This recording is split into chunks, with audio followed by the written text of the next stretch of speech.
In a grand kingdom, surrounded by lush forests and vast fields, there stood a magnificent palace where King Paul and his daughter, Princess Grace, lived in splendor. The palace was filled with shining gold, sparkling chandelier, and the finest silks. But behind the luxury and riches, there is a young maid named Abby, who had never known such a life. Abby's world was one of hard work and quiet longing. Abby had worked in the palace since she was a little child. She was in charge of tending to Princess Grace, ensuring that the princess's every need was met. She brought her meals on time, helped her choose her clothes, brushed her long hair, and ensured her comfort from dawn until dusk. Abby's life was a quiet one, full of routine and dutiful service. But in the stillness of her small, worn-out room, Abby often found herself dreaming of wealth, of grand gowns, of being a princess herself. Her life, though filled with the joy of serving someone she admired so much, was far from the opulence of the royal family. Abby lived in a small run-down hut on the outskirts of the kingdom, completely alone.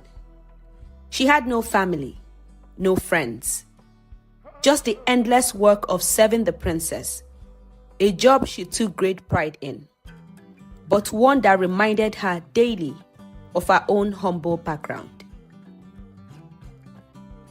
Every day, she often found herself gazing out the palace windows, watching the royal family go on their grand adventures, wishing that just for one day, she could experience the life they led. One day of riches, of beauty, of freedom. She wondered if she would ever have the life she longed for, or if she was destined to live out her days in that little hut, just a maid in a vast and glittering world. But as the days go by, Abby's wishes began to fade. There is no way I can ever become a princess. I was born poor, and I may die poor, she muttered to herself one evening as she walked back home, as if trying to drag herself out of her fantasy world. One fateful morning, as the Grand Kingdom bustled with preparations for an upcoming royal feast, disaster struck. Princess Grace, who was known for her beauty and grace, had fallen gravely ill the day before the long-awaited journey. Her condition was serious, and despite the best efforts of the kingdom's finest herbalists, the princess could not move a single limb without feeling a sharp, debilitating pain. The royal palace was thrown into chaos. King Paul, the ruler of the kingdom, paced restlessly through the halls, his face filled with worry. The feast was an important tradition, a celebration that could not go on without the princess's presence.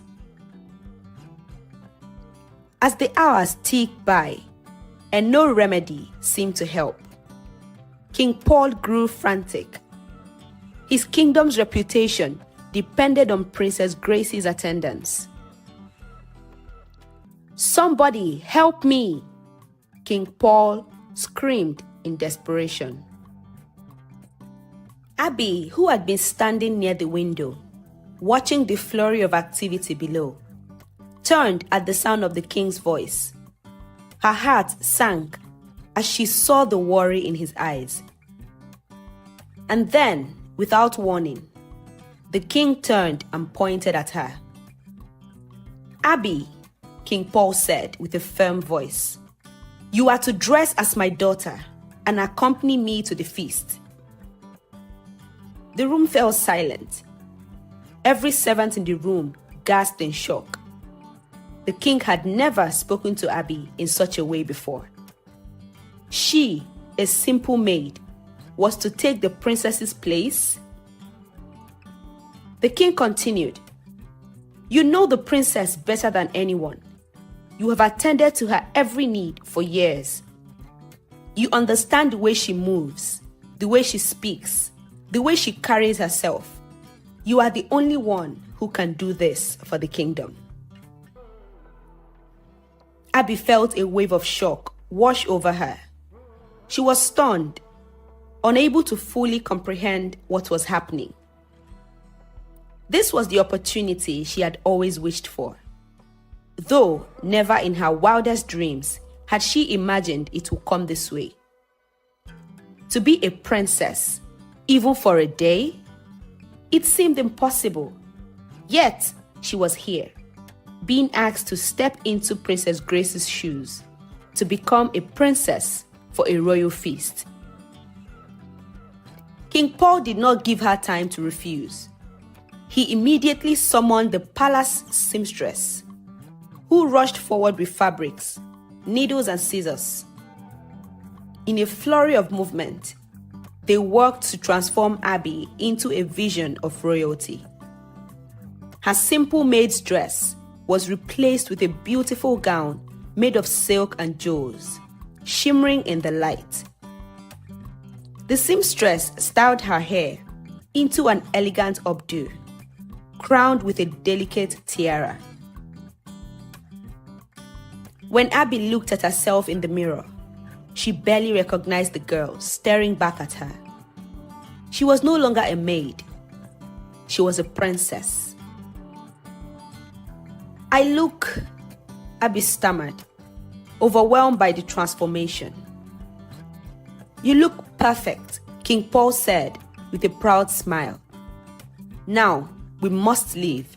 The kingdom is waiting." Abby's heart raced as she followed the king out of the palace and onto the royal carriage. As they journeyed towards the neighboring kingdom, Abby took a deep breath, trying to steady her nerves. For the first time in her life, she was experiencing the world of royalty, of wealth and privilege. And though she had always dreamt of such life, she was determined not to let her nerves show. Throughout the journey, she carried herself with the poise and grace she had seen Princess Grace exhibit countless times. She curtsied, smiled, and spoke with the elegance of a true princess. The king, who had been uncertain at first, soon grew impressed by how effortlessly Abby stepped into the role.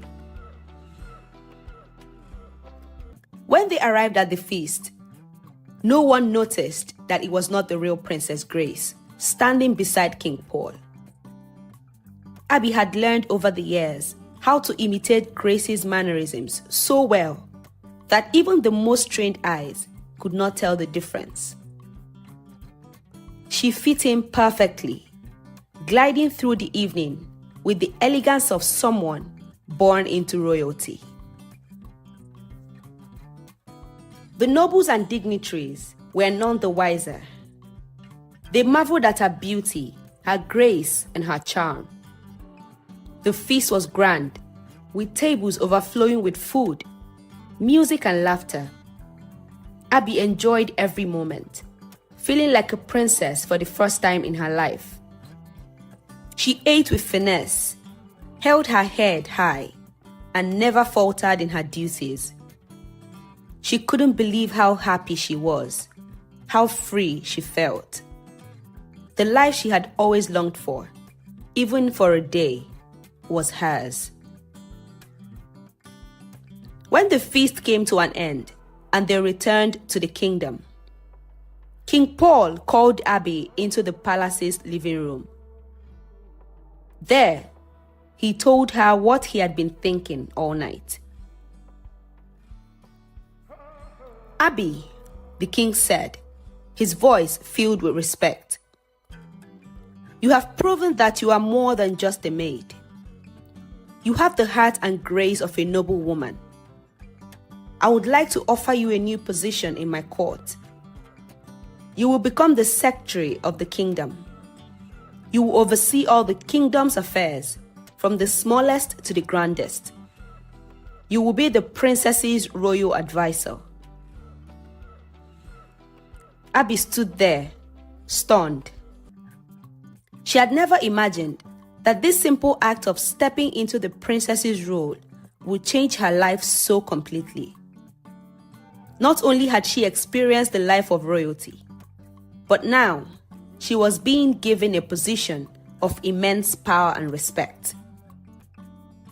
With her promotion came a generous increase in her wages and a new mansion close to the palace. Abi's life began to change in ways she could hardly believe.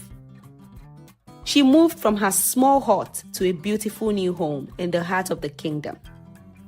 She became an influential figure in the court, working closely with the king and the nobles. She was no longer just a maid. She became a woman of power, a woman who had once wished for the life of wealth and royalty, and had now been gifted it in the most unexpected way ever. As the years went by, Abi lived happily as a noble woman, a life she was given through grace, hard work, and a little bit of magic. The life she had was more than she could have ever dreamt of.